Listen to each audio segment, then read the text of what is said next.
Благодаря ви. Добре дошли на следващия ни Q&A панел. С една страхотна звезда. Виждали сме го като най-различни образи. За част от тях е в много грим и костюм. За част от другите не носи почти нищо. Така че сега ще видим едно видео, след което ще го приветстваме на сцената. Slade Wilson. Crixus, the undefeated. Azog.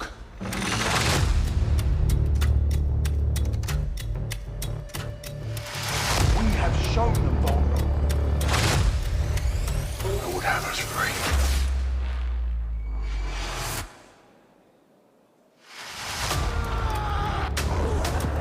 You look like you've seen a ghost.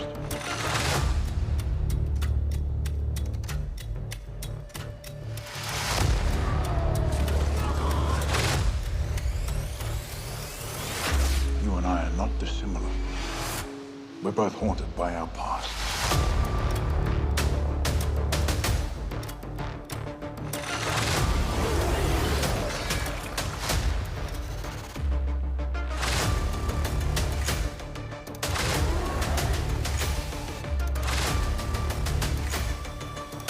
You and me, kid. The golden time. Ladies and gentlemen, let's give it a round of applause for Manu Bennett.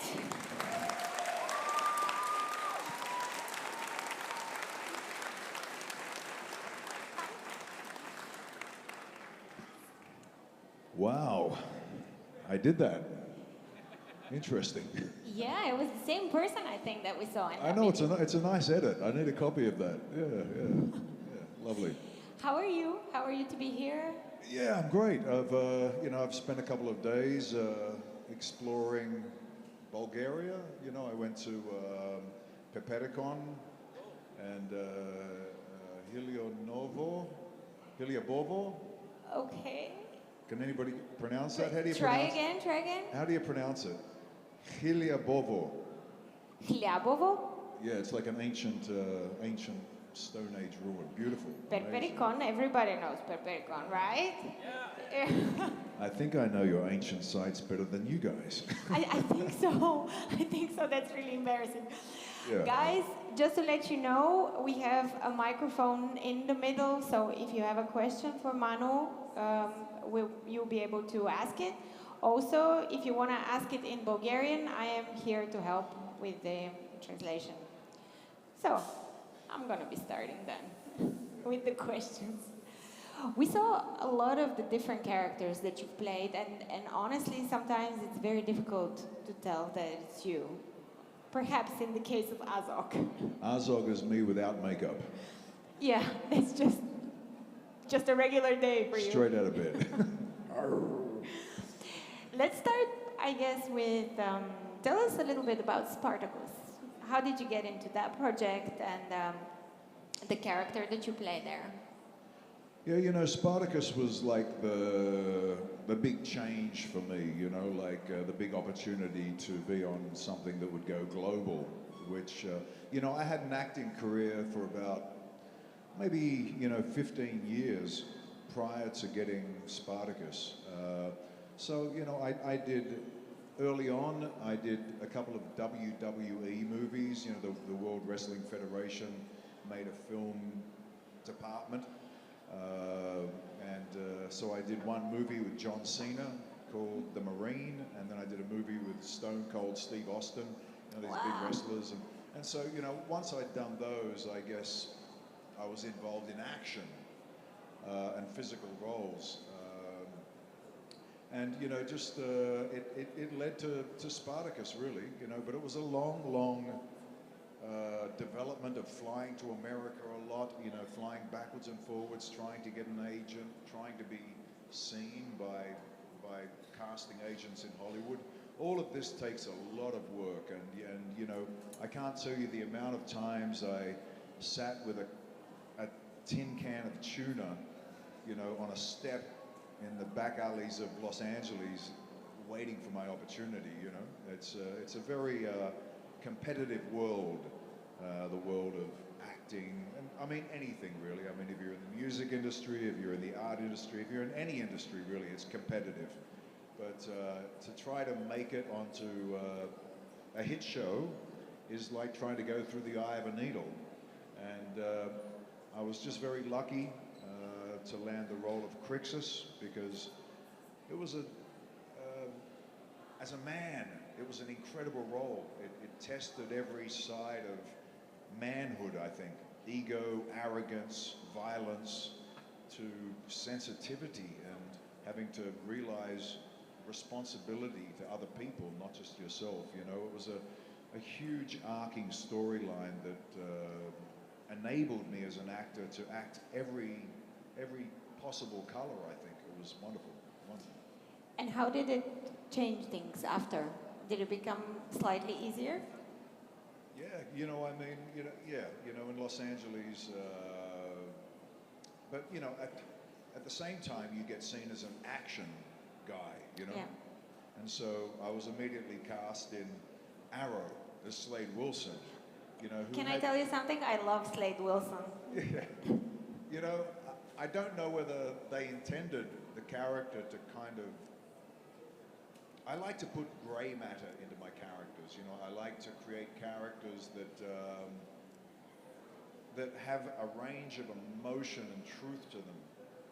And when it came to Slade Wilson developing into Deathstroke, I think I created enough humility and empathy in the character in his relationship with Oliver, that even the point where the storyline got so heavy, I killed his mother, you know, like Yeah. Moira, you know, there's a scene where and I went to a Comic Con thinking that everyone was going to go, oh, we hate you now, you know, you're the worst character. And I remember this woman came up to my signing table at a Comic Con and she went, I can't believe what you did to his mother. I mean, this is the lead character of the show. He's the hero, right?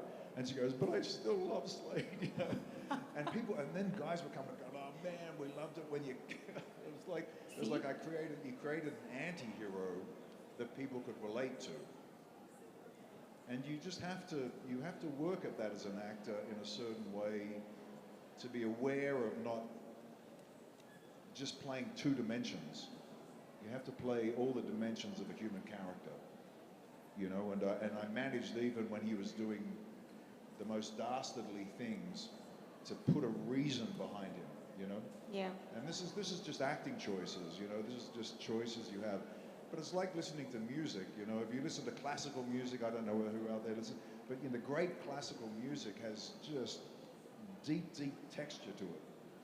Or painting, you know, there's more than just strokes. It's the depth of the painting, you know. So as an actor, I don't know, I love to explore the complexity of characters. Yeah. Absolutely, and you have explored very, very different ones. Speaking of the villainous characters that you've played, as we mentioned, Azog. Well, Azog's not a villain. Is he not? In the orc world, he's a hero. Whenever I sign an autograph for Azog, I write, if you can't be good, be orcsome. You know, it's like I play the character. You know, what I chose when I landed the role of Azog, I was trying to figure out how I would play him, and I thought to myself, he's an apex predator.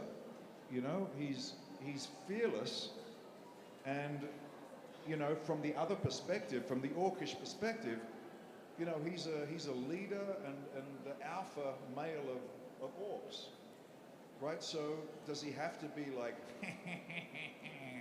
I'm the bad guy? No. And I actually based him upon a great white shark. I thought to myself, like, Whoa. you know, what creature is an apex predator and misunderstood, right? Like we call them man killers and all this sort of stuff. They just swim around the ocean in their totally misunderstood. Their own domain, right? So where Azog comes from is his own domain. Yeah. You know? I'll tell you a very interesting story, and it might be a strange one to comprehend, but Azog is very, very popular in Germany.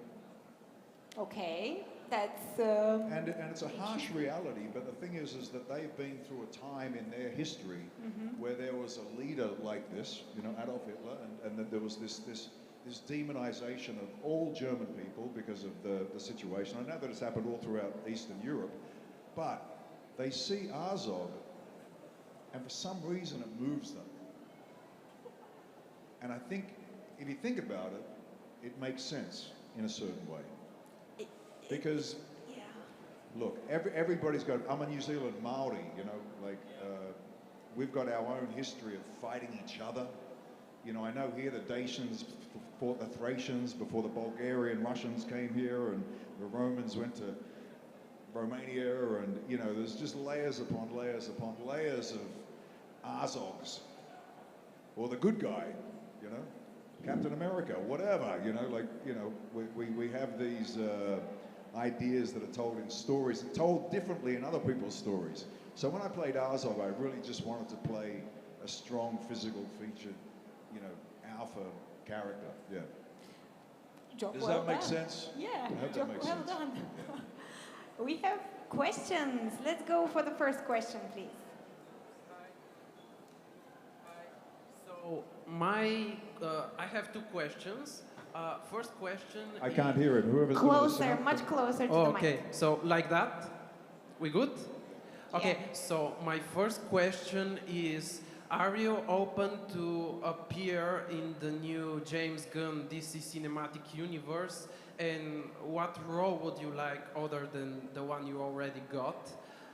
And the second question is, would you mind saying something in Orcish for us?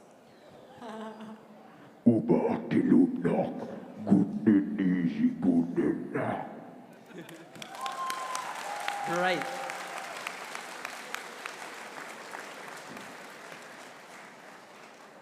I think that means, where's the toilet? No, it doesn't. No, but I loved the opportunity to play Deathstroke. I mean, it came out of nowhere. When I auditioned for Deathstroke, Slade Wilson, it wasn't what the audition page had. It wasn't the name was something else. And for some reason, and I still don't understand it myself, we signed a contract to play this character. And when I arrived in Vancouver, Canada, at the airport, where I flew from New Zealand to Canada to film my first episode, right? At the airport, my manager rang me and said, Manu, they've just announced your casting on Arrow in Variety magazine, and so it was online. So I was next in line at the immigration line to get my visa, like at the airport, you know, customs. And I started looking at this article and it said, Manu Bennett cast as Slade Wilson Deathstroke.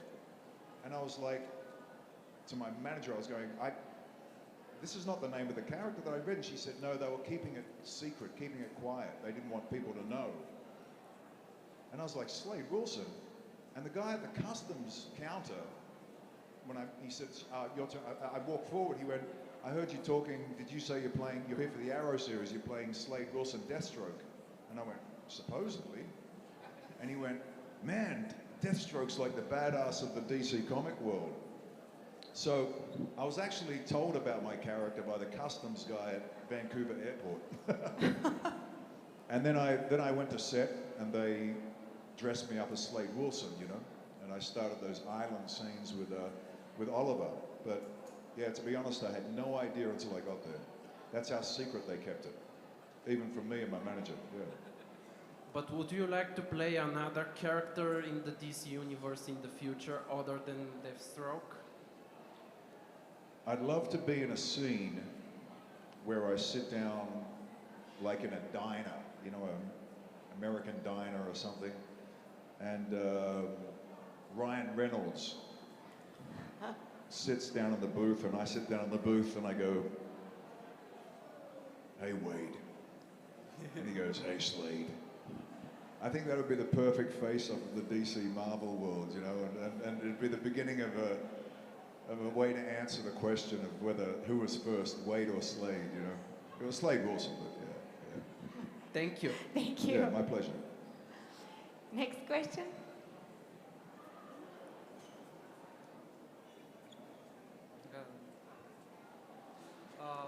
decide to Closer to the mic. Why did you decide to come to Bulgaria? I was invited And by the Bulgarian Comic Con. yes, but like, why did Aniventure. you accept the invite? Listen, I came here in 2018, 19 to do a job at not Buoyant Studios. It was another studio. I did a sci-fi series, one episode in something called Pandora. When I was here, I made it my honor and responsibility to go and look into the Thracian history, because having done the show Spartacus, you know, we were responsible to tell a story about a Thracian hero. So I played Crixus, who was a Gaul, and I went to Italy, to the mountain where he actually died. Crixus was killed by the Romans. Eventually they fought on a mountain called Mount Gargano. So I went there and I paid my respects to Crixus. I also went to the Appian Way in Rome, where all of the slaves were crucified, and I paid my respects there. And coming to, to this area, I mean, I don't know what you believe in terms of like our spirits and our connection to other spirits, but I'm very much a believer of these things. And so in the last 2 days I drove like 700 kilometers around the country, to Perpeticon and to the place that I told you about, Libova, and to the Valley of the Kings, and I just made it my mission and my job this time to come and go to these. Especially, I went with a guy called Rachel Vasiliev, who was one of the characters on Spartacus, but he was Bulgarian, and we used to call him the real Spartacus because the fact that he came from here, and he sort of he was a real man. Rachel was a real solid guy, and he sort of led the culture in our show in a certain way as well. You know, if anybody wasn't doing something right, he would stop them and say, "Hey, bro, none of that bullshit, Do the job, do it seriously, do it right, because we're honoring these gladiators, And so I traveled with him, and, we went to these places, and it was a nice spiritual connection. Yeah. That's probably the main reason I came here. Got it. Thank you. Thank you. Yeah, my pleasure. Hello. Next. I'm a big Hobbit fan, and I would like to know, what was your favorite weapon design in the Hobbit series, and if you kept the prop from the Hobbit? I doubt that they give out the props, do they? No. I had this mace, this big, like, battle axe thing, and they gave it to me as a stick, but it didn't look heavy. So Peter Jackson said, "Listen, we have to put weight on the stick so that it falls with gravity, as a heavy weapon." So they got a couple of small sandbags, and they taped it to the head of this stick, so that when I was lifting it, it was kind of like it had real weight to it, Same on Spartacus. We had some prop swords that were just made of foam, but if you didn't move in the right way, they just looked like they were going through the air like this, instead of having a real sword where you have to kind of get momentum into it before it actually slices or chops. So there was that, and then there was that big boulder on a chain that I fought on the ice, and they gave me a big chunk of like heavy foam on the end of it was probably made of plastic or something, the chain, but it was still kind of heavy, and I had to really work it up to sort of spin it around my head. I actually ended up with a bit of a torn shoulder after doing that for two days, really sort of throwing that around. But I've gotten to use a lot of weapons in my career in different characters, and it was fun. It was fun. I enjoyed it, and the weapons were very unique to the orc world. Yeah. Okay, thank you. Thank Yeah, you. my pleasure. Next question.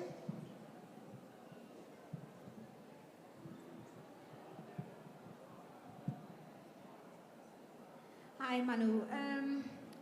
My question is not about any character, but like you as an actor, yeah. My question is about the scripts. Like, do you have any special method that you use to actually memorize the script?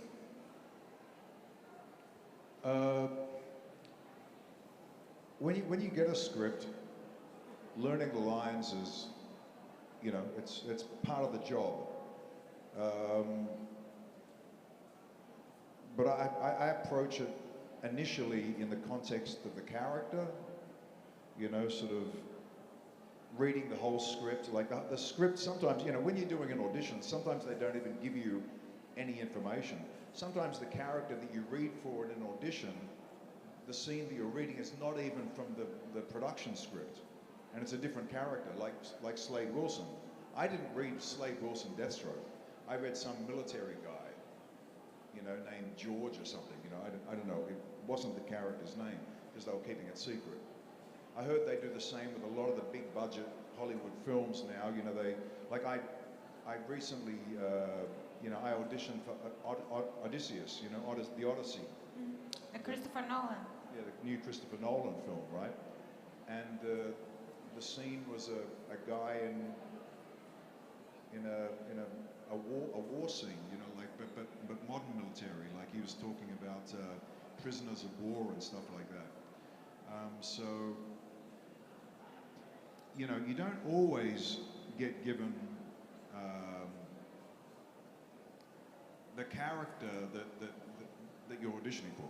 Is what I'm getting at in that regard, but you have to read into the character what they're looking for emotionally. You know, the type of scene that's been written will have kind of like a twist in it. It'll have a turn somewhere. There'll be a turning point. You know, like a scene usually starts in a certain mood and ends in a completely different. It usually flips. So you've got to work out your way of sort of moving through that scene and being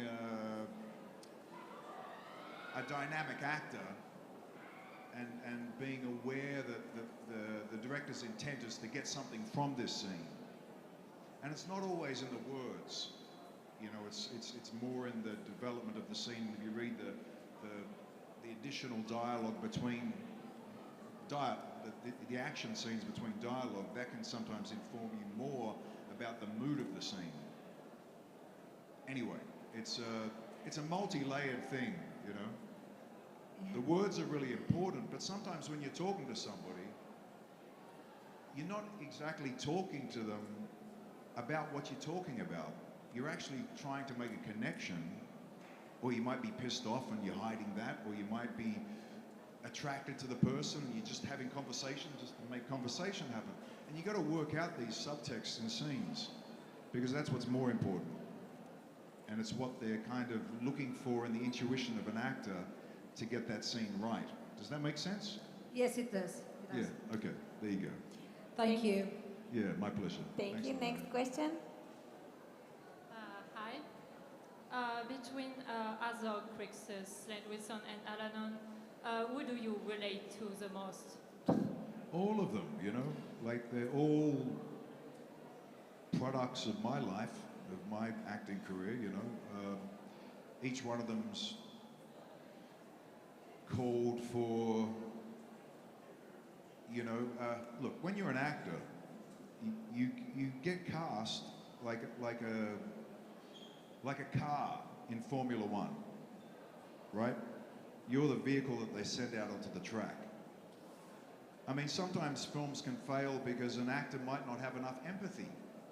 You know, the character just might be trying to be too much of a man, you know, and he just comes across as two-dimensional. And then sometimes you'll get a performance like Russell Crowe in Gladiator, and you've got a man who falls to his knees weeping at the feet of his executed family, you know, and you're totally moved in certain ways, you know. So with each of these characters, there's been a different kind of elemental shift in the character. One's historical, you know, with you know, with Crixus, I'm sort of speaking almost like with a Shakespearean type of dialogue, and I'm dressed in a gladiator outfit, and my weapon is a sword, fighting guys with like tridents and nets, with people yelling from the Colosseum, you know.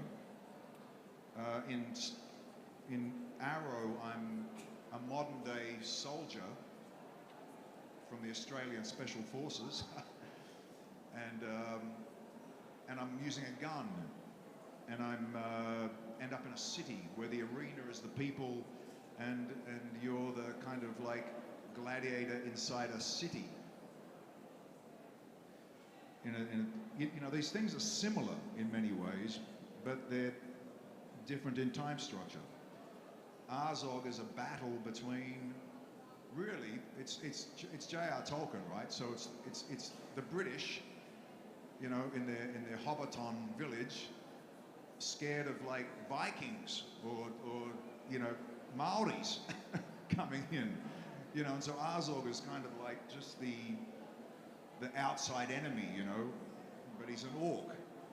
You know, like when they made Star Wars, Joseph Campbell advised Spielberg to make the design of all the stormtroopers like the Nazi helmets. And then when they appeared on the Death Star, they were in the same formation as the Nuremberg Rally. So when we're telling stories through, a lot of things are repeated, you know. So in some ways, Crixus, Slade Wilson, even Azog are just slightly morphed versions of different warriors, fighters, strugglers, bad guys, good guys, whatever, whichever context of the script they represent at any time, if that makes sense. Thank you. Yeah, Thank no you. worries. Next question, please.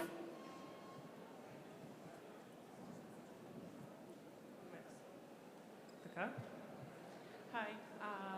So Arrow was one of my favorite shows a few years ago, and I wanted to ask you, what was your favorite scene to film, or what was your your colleague that you most enjoy filming with?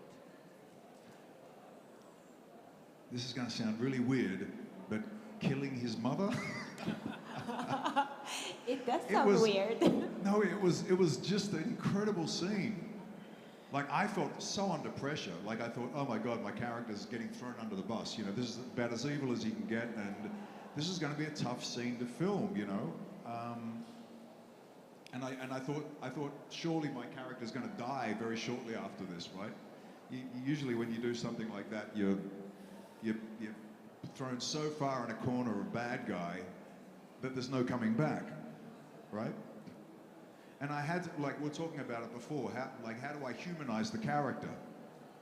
So first of all, he's a little bit maddened by Mirakuru, right? Just a little bit. But you got to remember that Oliver is the one who injected him with Mirakuru. He's basically come after Oliver because he believes Oliver was responsible for Shadow dying, which he was. He kind of protected Sarah over Shadow. So in some way of justification, I had to play that truth. And when I said to his mother that she's braver than him, that if he had an ounce of your courage, you know, and I was doing it in Slade Wilson tone, you know, I said, if your son had any courage like you, you know, and I had this sword. And you have to understand that during this scene, Stephen Amell and I can't think of the actress who played his sister, the younger one, and they started crying. And I mean, they were doing such a good performance of crying that the actress that played Moira was going, "Don't cry, my babies," and doing all this. And I just felt like, if I was listening to it, I thought like, geez, I'm really the big bad villain right now, terribly. But I had to sort of block all that out and just keep on going into this scene where I ended up sort of, you know, stabbing her through the heart, the mother, right? But it was actually on this very, very cold night in Vancouver, and the tension of the scene was, put it this way, when you're acting and you know a scene is really good, you know that it's coming, it's working, you feel this kind of electricity in the air. You know, you can just tell that everything's working and going very well. So when we finished that scene, you know, the director was like beside himself. You know, all the actors were so happy with the performance we'd done, and you know, and soon the fans responded and were like blown away. And at that moment, Arrow became very, very popular. It was like a very, very dramatic scene, and fandom really started following the show. Yeah, yeah. Thank That's you. what it's good. Yeah. Thank you. That's okay. Next, please. Hi. I would like to ask about your role of Alanon. What is your relationship with the character, and how did it feel to play him? And also, how did you feel when it was confirmed that there wouldn't be a third season? Sorry, the last bit. Can you come closer to the microphone?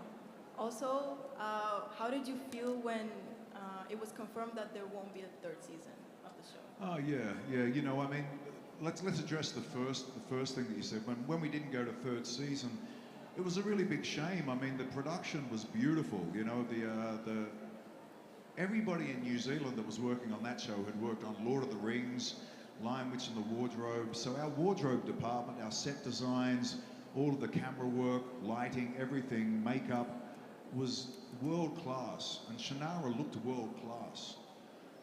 Unfortunately, we were picked up first by MTV, a music TV station, right?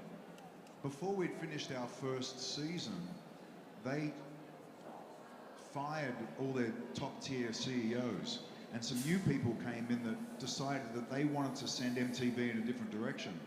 So we got dropped by the channel. When you get dropped by a channel in your first season, we got picked up by another channel called Spike TV. But if you want to be successful like Game of Thrones or any of these things, you need a big budget from your network to put posters everywhere. You really need to influence the public, like these ice cream. What's this new Jason Momoa ice cream? Nui, yeah. Because I saw about 1,000 billboards on my way through. I know, it's everywhere, yeah. And but that's part of the business. Part of the business is having your network really, really back you, and advertise and promote the show so you get lots of viewers, right?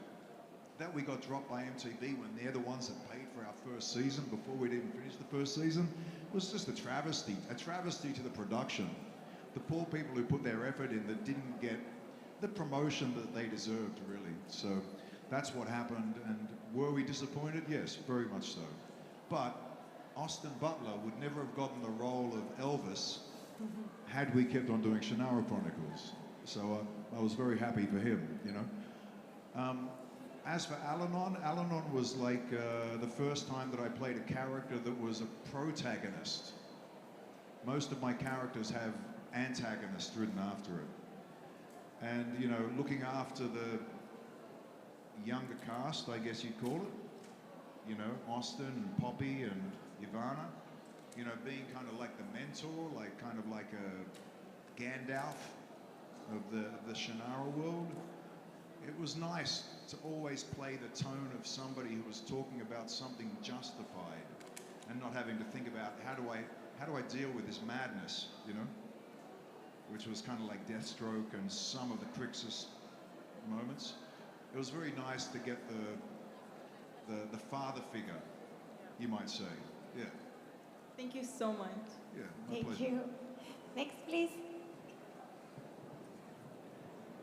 Hey, you said yesterday that every new role you accept is like a new branch in the tree of your life.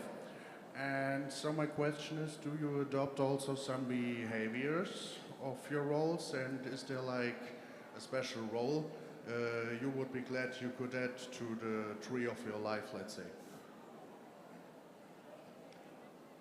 We're living in a crazy world, brother. There's so much going on right now, and I think everyone's just shocked to silence. I think everyone's shocked. If you say something on social media about current political situations, things that are going on around the world, the currency of Bulgaria, you're polarized by what I would call the social media effect of on the human voice. and consciousness, you know. I think I think Hollywood has had kind of a certain stage to itself for a long time, and I think, thank goodness, Netflix productions that are going all around the world. You know, there's so many different cultures being represented on screen now, and so many different stories and so many different voices. I think new directors are aiming at things that are questioning AI, the human future with technology. But really, I mean, I really like the movie The Whale, because it directly confronted a family situation. And, you know, having gone through the young, evolving period of wanting to be an actor and be seen on television and maybe become a celebrity, you know, this kind of notion, it's left me completely. It's completely left me. And I'm only wanting to really do meaningful projects. You know, I'd like to get rid of fiction and do more stuff that would confront, you know, some of the issues that are current, you know, and that we're facing like on a global level now. But you know, what stories that would be, which directors are going to make that happen. That can now happen anywhere on the world. It doesn't have to happen in Hollywood. And you know, I encourage anybody in Bulgaria who's a filmmaker or you know, or an actor or whatever, that the time is now to really sort of make your voices be heard, you know, in some way. Yeah. Absolutely. Let's have a round of applause for this, for Manu. Oh, it's the voice of God. It's a woman. Oh, was that you? Yeah, that was me. I thought you were lip syncing. It was, yeah. I do that all the time when we are on the stage. Thank you. Can we have the next question, please? Oh, I thought you were closing the show down. I am not. I just loved your answer. I was very happy. I thought it was the orchestra for the, you know. The Hello, I have two questions, if that's okay. The first one is regarding Crixus. He starts as this stubborn gladiator, and then he turns into a symbol of resistance. At what time does his heart change, truly? Well, there's that moment where he taps the shield, and Spartacus leaps up onto the yeah. So that was I think the main turning point, you know, and that was the final episode, you know, of the first season. Then began the journey of resistance, you know, physical resistance, and the rebels on the run. During which time there was conflict between, you know, who would lead, you know, and you know, whether Spartacus was really the true leader, or whether, you know, at some point Crixus decided that the only way to finish this was to try to finish the regime that was keeping everybody in slavery in the world, which, you know, in this instance is the Roman Empire. But, you know, I tell you what, sometimes I go to Italy and I do conventions there, and I find it so hard to have this conversation about those evil Romans, you know, because they were quite evil in Spartacus, you know. Everything they did was either very hedonistic or very violent. I mean, look, they did construct the Colosseum, you know, and fed people to the lions and had gladiatorial bouts, and, you know, what was going on in that time that made that entertainment, I don't know, but you know, we have the UFC going on, we have our own versions of that, football, you know, whatever, you know. I mean, we have not dissimilar social structure. And I think one of the reasons why Spartacus resonated so much around the world was because we had a very diverse cultural cast, you know, in all manners of speaking. And it doesn't matter whether I'm in Asia or with African people or Eastern European or American or South American or Mexican, whatever. I always get the same feeling from that human being about the way that they appreciated Spartacus as a story. And so, you know, as a project that had a healing quality to it, I think Spartacus was outstanding. You know, like Vikings didn't have the healing process, right? For some reason Spartacus had it. Game of Thrones was a bit fantasy, you know, it was wonderful, incredible. I mean, both these series, I love them, I binge watch them, you know. But our show had a very, and I think going back to the original Thracian that the story represents, Spartacus, a Bulgarian by all rights now, if he was, you know, this man left a legacy, you know, but that legacy is a constant. And it should always remain a constant within the human consciousness, you know? It should always remain a constant, you know? Yeah. Okay, thanks. And the second question, you've participated in productions that rely heavy on CGI and in productions that rely on raw, visceral human drama. Which is more difficult and which is more rewarding to participate in? Well, you know, CGI can definitely distract from the human story, you know, and it's usually used in fantastical ways, you know, unless you're using backgrounds and they're trying to cut budget by using infinity screens in the background and, you know, extended reality screens and things like this. I mean, they can be very, very helpful to a budget of a film, you know, to use extended reality. I mean, the guys just get on their computers, create Mars, put it on a scene behind you on a wall, and you can act your scene in front of it, and it looks like you're on the surface of Mars, you know, without having to go to what it would have cost 10 years ago to make that same scene.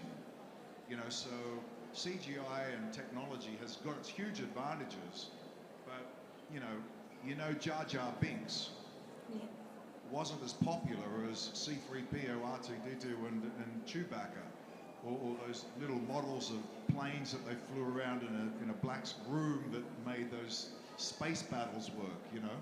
So, you know, you've got to be a little bit older to understand that one, but you know, Star Wars, the originals, had an archetypal storyline that wasn't beaten by any films that came later, you know, with heaps of special effects, $1 million budgets, multi-million-dollar budgets, you know, above that, and yeah. So look,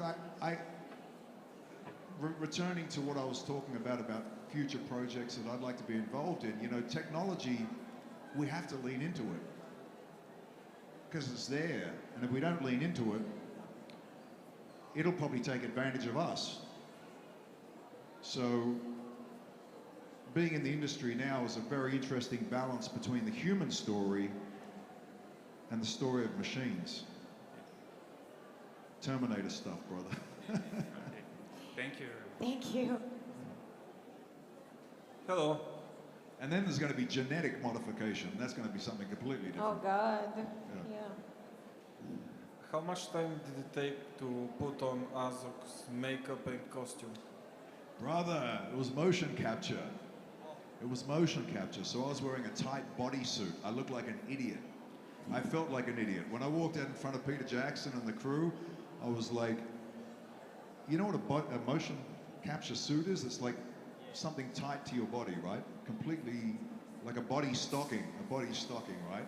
And I had to act like a giant orc, right? So dressed in stockings. So when I came out, I was like, you know, I mean, it was all showing here. It was terrible. I felt very vulnerable.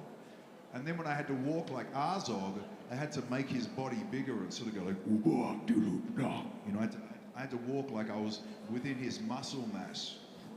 You know, I think the opening scene, I'm sort of facing like this, and I go like, and I've got my arms out like this because when I walked into the studio in my motion capture suit, they had a screen. The computers were already reading all the dots on my body, and so they were sending my skeletal form into the CGI body of Azog, and I saw like a really, really bad kind of video game version of Azog on a screen. But it was me moving him. So I would come in about half an hour early and walk around just so that I could see his... If I walked like me, this big figure was going like this. So I had to fill the kind of the muscle size of him, you know, and move his neck sort of like this, like, you know. But then I had in my mind that I was a great white shark as well. So I kind of played all my scenes like do. I sort of played this, Jaws character. It sounds so complicated. It was. It wasn't easy. No. It was bringing I creatures believe to you. life. Bringing creatures to life was another level of acting again, because you're leaving your own body and you got to create a creature. Yeah. You have a lot of physical work, and then you have to be that character and also think like that character, behave like that character. Well, Yeah, it's layers. Layers. big job. Thank you. Thank Yeah, you. no worries. Thank you.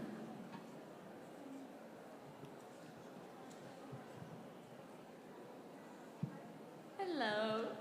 I had two questions. So, did you receive something of a gratitude, like a present, like Arwen did or Gandalf in Lord of the Rings?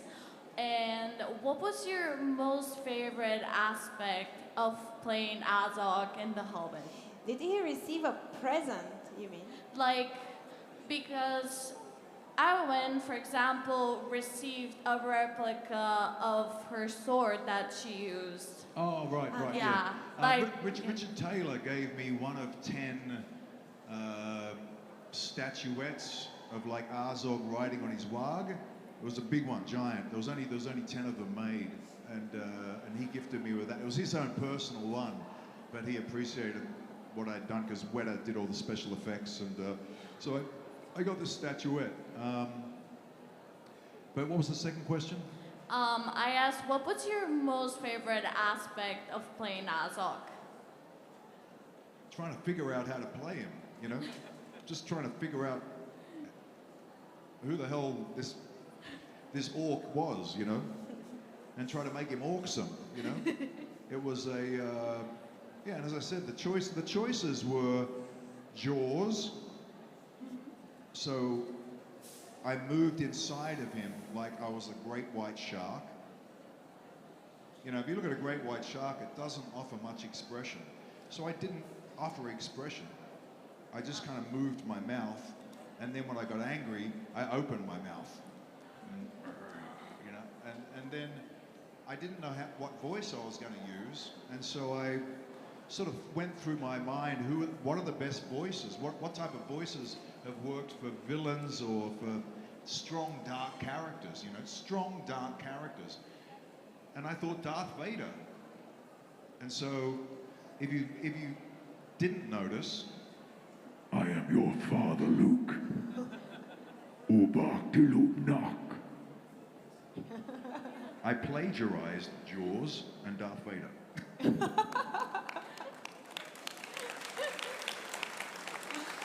Thank you. Next question, please.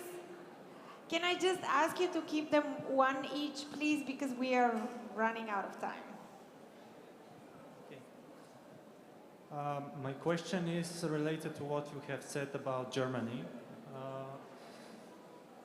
Suppose that we change the view from the evil side or the less favored side. Do you think that such film, focusing on the motivations, goals of this side, would be successful? It may not be generally successful, but it may make people think about loss, death, the interpretation of and the impact of government on society, the fear that's evoked by propaganda, the types of weaponry that's used in media and word of mouth within society, the lack of political figures that will step in the way. You know, there's so many aspects of storytelling that is just told by the victor. You know, I live in New Zealand. I live in a country where Maori are seen as like the indigenous people, and then the British came, and we were colonized. You know, you can look at 10 different countries on the planet right now and see exactly the same story, one in particular, you know, that's going on right now. And you can say it's right or wrong depending on what you watch on the news. But what do you feel about yourself personally? You know, like I don't know. You know, it's terrible to see people dying. You know, like I have not got the, and neither do any of us individually have the answer, but collectively we do. But how that comes together, like in a Spartacus kind of voice, you know, is yet to happen. You know, it's yet to happen. But specifically about you know what you're saying. You're from Germany. Which city are you from? I'm not from Germany. I'm from Bulgaria. Oh, okay. I've traveled all over Germany, and I've been to almost every city. I went to Nuremberg, you know, and they've got a hill where people go now to walk, like sort of the center of your town with the long road and then the big square at the end. So this hill where everyone goes to exercise, and it's beautiful, and it's a park and trees and everything, but it's a hill. And I went on a Segway tour up onto this hill, and we got to the top of it, and the guy turned around and he said, "Do you know what we're standing on top of?" And somebody went, "A hill." And he went, "This is all the rubble of the bombing of Nuremberg. 95% of the city was destroyed completely, you know. And you're standing on the rubble and the ruins, and you know, I mean, that happens over and over and over and over and over again. You know, I mean, I was surprised because I didn't know it, but I didn't know that Thracians were defeated by Bulgarian Russians. You know, I didn't know that, you know. And who knows whether the Thracians came here and there was somebody else before that. It's very, very complex to try to, you know, it will never stop. It'll probably never stop, you know, any of this madness.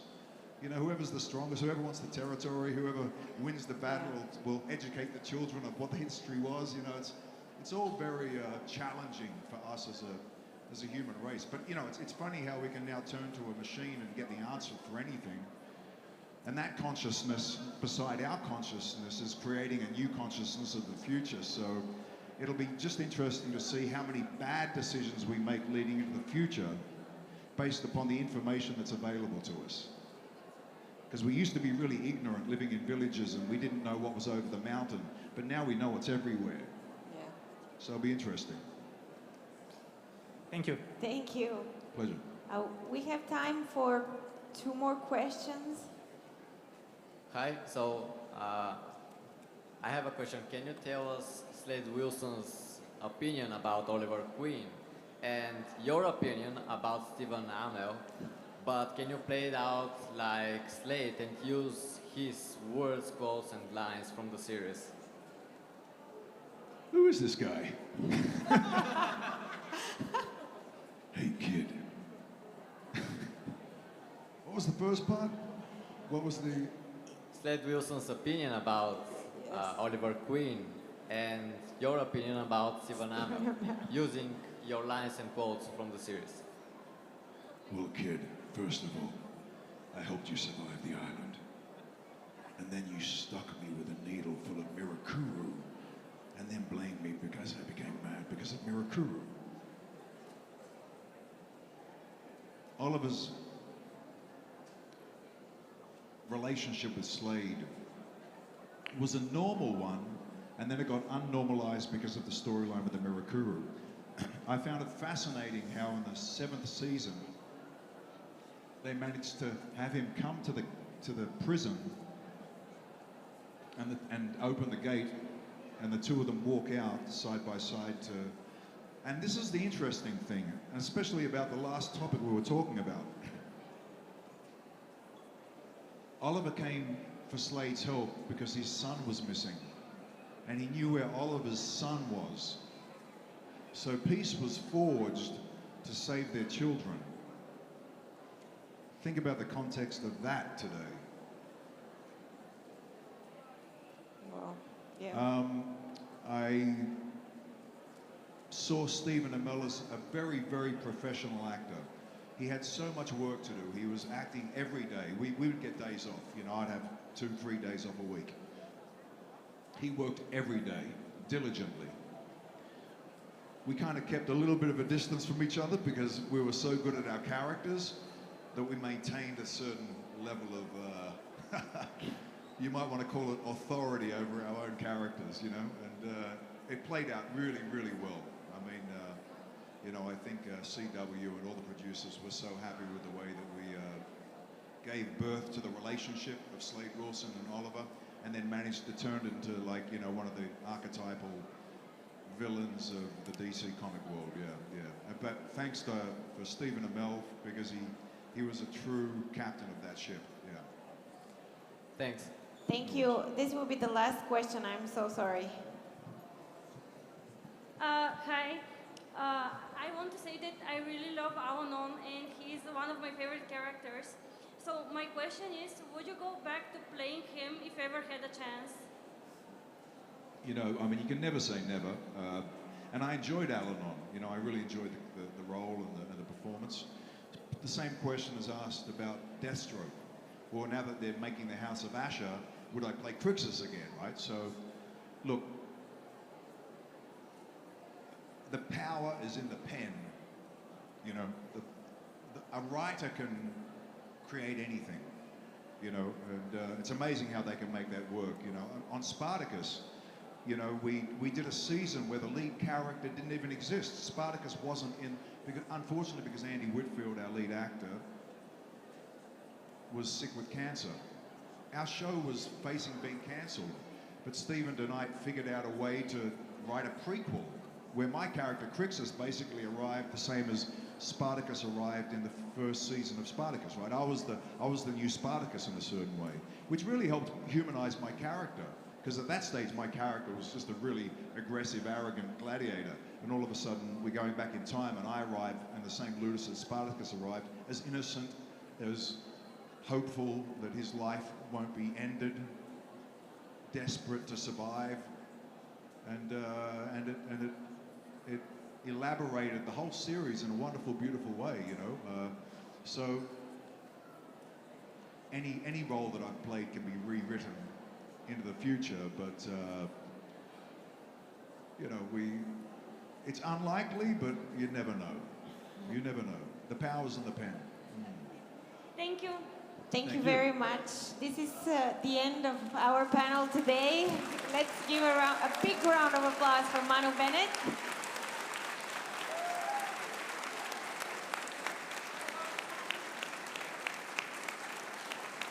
Thank you so much, guys, for being with us. Thank you.